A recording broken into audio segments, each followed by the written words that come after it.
سلام، نهار جديد وحكايه جديده. قصتنا ديال اليوم للعبره. ما تبخلوش علينا بالراي ديالكم وبلي لايك ديالكم. الا كنتو جداد مرحبا والف مرحبا.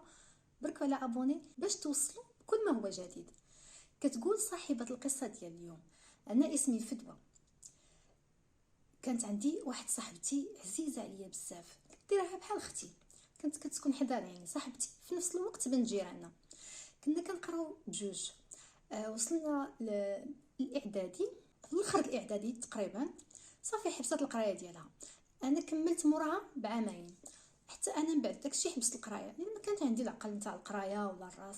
صافي جلسنا في الدار. المهم بقيت كنعاون الوالده في شغالات الدار وداكشي. ومره فاش كنت كنبغي كنخرج انا وداك صاحبتي اللي سميتها نعيمه، اللي كنت دايرها بحال اختي. مره هكا كنخرجوا كنمشيو كنجيو للدار بعقلنا. واحد النهار كنا غادي للقيصريه وتبعني واحد السيد. المهم بغى يهضر معايا، ما بغيتش.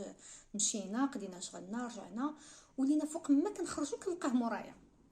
صاحبتي قالت لي عطيه فرصه، سمعي شنو بغا، شوفي شنو يقدر يكون باغي المعقول ولا.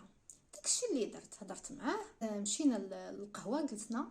مشات معايا صاحبتي، خدا نمرتي، خديت نمرتو، ولكن شرطت عليه. قلت له انا ما عنديش مع التفليه. قال لي انا باغي المعقول وناوي الحلال وباغي نتزوج وكنقلب على بنت الناس. قلت له عندي شرط واحد، ما يجيش شي نهار تقول لي يلا هي معايا للدار ولا يلا. شرطها عليه من الاول، راكم عارفين لان الوقت تبدلات. يعني الانسان ضروري باش يتعارف خصو يتلاقى هكا، ولكن في حدود. داك الدخول والخروج ما كاينلاش. بقينا على هذا الشيء هذا، تلاقينا شي 5 ولا 6 المرات. وفي كل مره كنا كنخرجوا كنتلاقاو كنمشيو للقهوه. كتكون معايا صاحبتي نعيمه، ضروري كتكون معايا. يعني ما عمري ما تلاقيتو مني ليه الراس في الراس، ديما كتكون معايا. وفاش كنكونوا هكا خارجين غاديين في الطريق كيبقى يقول لي مثلا شي هضره ولا يقول لي انت زوينه ولا شي حاجه، هي كتبقى تقول له والله يعطيك العمى ما كتشوف والو، ملي كانت هي زوينه راه صافي ما بقاولكش العينين. انا كنت كناخذها بالضحك، يعني كانت كتجيني عادي واخا هي كانت ديما كتحس بواحد النقص.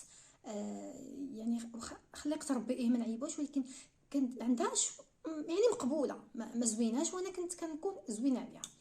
يعني هذه بين قوسين. ديما كنت كنشوف عندها هذا النقص، كنت كنقول انا ماشي مشكل، حتى هي ما كرهتش هي تكون زوينه حتى هي. يعني كنت كناخذها بالضحك، كنت ما كنت ديما كنجيب انا في هذا الشيء هذا.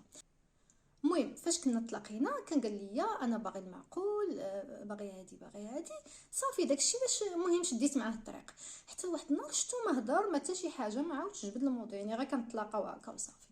وانا جبت ليه الموضوع، قلت له دابا ما بقاوش نتلاقاو، راه يعني التعارف احنا تعارفنا، شفتيني كتعرفني فين ساكنه، الا كنتي مازال باغي المعقول راه كتعرف دارنا، اجي ليها.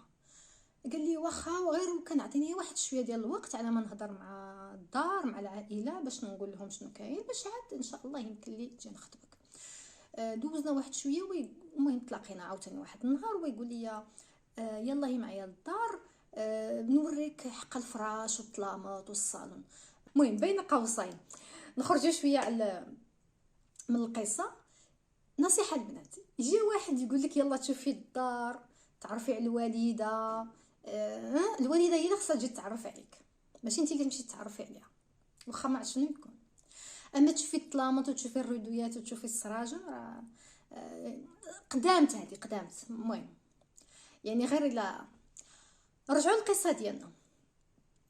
هي عارفه هذه القصه وعارفه هذا الكذوب وعارفه هذه. قالت لي لا ما يمكنش، هذه ما كايناش. المهم ما بغاتش تمشي معاه، صافي رجعت في حالتها. نعاودو نرجعو ندخلو القصه. من بعد داكشي جات لعندي صاحبتي قالت لي بانه اتصل بها، ما فهمتش انا كي دارت بعدا باش تعاطاو بالنوامر هادشي ما كانش قدامي، وعلى انه عيد ميلادو وبغى باش زعما تمشي تتعرف على الام ديالو، ما هذه مناسبه باش يتعرفوا. بعد داكشي عاد تكون شي حاجه. انا ما بغيتش، ما كنتش مقتنعه نهائيا، ولكن كلات لي الدماغ وقالت لي لا ماشي مشكل، انا غادي نمشي معاك رجلي على رجليك. داكشي اللي درت، مشيت خديت واحد الكادو. قلت ماشي مشكل، هذه مناسبه نتعرف مع الام ديالو اختو كيف ما قالت لي صاحبتي. مشينا. فاش دخلنا للدار ما كاينه لا مو لا اختو لا حتى شي حاجه. جايب حلوى على اساس عيد الميلاد، وقلت له فين امك واختك؟ قال لي لا راهم معروضين، جاتهم على شي عرض على غفله ومشاو. انا صافي من تما تزيرت تقرصت. المهم دخلنا جلسنا معايا صاحبتي، بالنسبه لي راه معايا صاحبتي راه حط واحد الحلوى زعما عيد الميلاد وشويه وصاحبتي جا واحد المكالمه، ناضت كتجري واخا صافي يعني يعني بحال راه عندها شي مشكل ولا طارشة، يعني بلا ما تشرح ليا بلا انا ما نفيق، ناضت خرجت مشات، يعني ما جيت فين توقد حتى لقيتها ما كايناش. صافي تما زيرت مزيان. جالسه شويه ويجيب العصير، كنعقل على اخر حاجه هو داك العصير. فاش كنوض كنلقاه دار الفعله ديالو، بقيت انا كنغوت وتعصبت عليه وكنخوت وكنضرب. بقى كيهدن فيا وكيقول لي صافي ما تخافيش، انا راه قلت لك غادي ناخذك وهذا دابا غير اسكتي، يعني بلا فضيحه وهذا، صافي راه غادي نصلح الغلط ديالي وداكشي. المهم سكتني، مشيت بحالاتي. بعد داكشي فاش عيطت ليه في التليفون تسيف عليا، ضر فيا، قال لي ما تعاوديش تصوني على هاد النمره هادي. آه والنصيحه اللي غادي نقولها لك لوجه الله هي ان داك صاحبتك بعدي منها، راه ما تصلحلكش. انا ما تيقتوش بطبيعه الحال. قلت ليه بقات لك غير صاحبتي، تفارقني معاها، دابزني معاها، راكم عارفين انا كانت عزيزه عليا داك صاحبتي، كانت عيني مسدودين من جهتها. من بعد داكشي ما كاين حتى شي حاجه. بدل النمره ولا ديك النمره ما بقاتش نهائيا. مشيت لداك الدار كنلقاها غير مكريه، يعني ما كاين حتى شي معلومه ولا شي حاجه. صافي يعني كنشوف راسي ضعت، الشرف ديالي مشى ليا. بطبيعه الحال صاحبتي فراسها كلشي، كنعاود ليها كلشي، ما كنخبي عليها حتى شي حاجه الصغيره والكبيره. بقيت على داك الحال حتى داز عام على هاد القصه هادي. واحد النهار حتى كتجي عمتي وكتخطبني لولدها اللي عايش في اوروبا. ولدها مازال صغير وزوين، المهم شاب خدام على راسو مزيان، عنده دارو في المغرب. مالي نضر قالوا لي يعني ولد عمتك هذا ما يمكنلكش ترفضي، يعني ما كاينش علاش غادي نرفضو من الاساس، سوى داك المشكل هذاك هو اللي كان دائما مخوفني. المهم جا هو وعائلته، درنا الخطبه في نفس الوقت ملاك، يعني كان داك الفرح كان كبير، ما كانش حاجه صغيره. صافي بدينا كنوجدوا باش نديروا لاكت، حيت كنا مازال ما عقدناش، وفي نفس الوقت كنوجدوا العرس. بقى عندي غير داك المشكل هذاك اللي كان طرا ليا. هزيت التليفون صيفط لصاحبتي ميساج فوكال، قلت لها عتقيني راه ما بقى والو على العرس وولد عمتي ماشي زعما انت باش نكذب عليه ولا نخدعو، داك المشكل اللي كان طرا لي مع هذاك، ودابا انا ما بقيتش بنت وكي غندير مع ولد عمتي وكي غندير نقولها ليه راني ما قادراش وهذا. المهم داك المشكل اللي كان وقع عاودتو انا في داك الميساج فوكال. صافي قالت لي صافي ما يكون غير الخير، دابا نشوفوا شي حل. بعد داكشي حيت هي ديما كتجي عندي للدار، ديما كتجلس معايا، نقدر نخليها كو التليفون نوض لشي بلاصه الحمام طواليت ولا شي حاجه ونرجع، يعني عادي هي كتبقى في الدار. تما فين هزات لي النمره نتاع ولد عمتي اللي هو خطيبي اللي غنتزوج به. حتى لواحد النهار تعيط ليا خرجي بغينا نتلاقاو، تلاقيت به. مشى داني لدارو لان قلت لكم عنده دارو في المغرب. ما بغيتش ندخل معاه، هو يقول لي صافي دابا راكي مراتي وزيد انا ولد خالك، يعني ماشي شي حد برا. صافي كندخل معاه ويقول لي جيت تسمع هذا الميساج فوكال هذا، كنسمع كنلقى صوتي، يعني كاع داكشي اللي درت مع صاحبتي فيه وصلوا، صيفطات ليه كلشي. بقى كيغوت قال لي واش انت دابا باغا تضحكي عليا، واش انت دايراني ضحكه، واش هادي واش ما خلاليش، شتني قتلني عصا. قال لي والحمد لله اللي صاحبتك فكتني منك. رجعت ان صاحبتي كتفكو مني انا. شوفوا الصحابات. صافي انا بقيت كنبكي، رجعت للدار ما بقيت ما ندير، عاودت لماما كلشي. هي ما كانتش عارفه ولكن داك النهار قلت ليها كلشي. زادت سمعتني حتى هي الهضره، قالت لي شتي الصحابات فين كيوصلوا، شفتي. مشات عند صاحبتي للدار، زعما صاحبتي ما خلاتش ليهم، المهم غوتات عليهم، دارت لهم تما فضيحه، ولكن راه انا اللي ضعت من هادشي هذا كله. صافي انا ما قلت حتى شي حاجه، ما هضرت معاها، ما ناقشت مع الموضوع، قلت حسبي الله ونعم الوكيل. صافي فوت امري لله. مور داكشي صافي ماما قالت لي كاين حل اننا نبعدو من داك الحومه، صافي رحلنا من تمايا. ولد عمتي بطبيعه الحال سمح فيا. عمتي والعائله تخلاو عليا. في الاول بابا ما كان عارف حتى شي حاجه، ولكن بعد داكشي عارف كل شيء، ضربني غوت ما خلى ما دار، ولكن في الاخر الوالدين كيسامحوا كيعاونوا ولادهم وكل شيء. تما فين اقترحوا عليا على انني نكمل قرايتي وندير باك حر. داكشي نيت.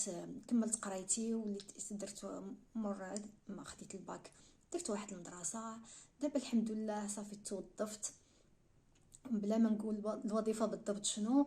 في داك الوظيفه اللي انا فيها تلاقيت مع واحد ولد الناس اللي بغاني وتا انا بغيتو، ولكن قبل من كل شيء صارحته بكاع داكشي اللي وقع ليا وكاع داكشي اللي طرا.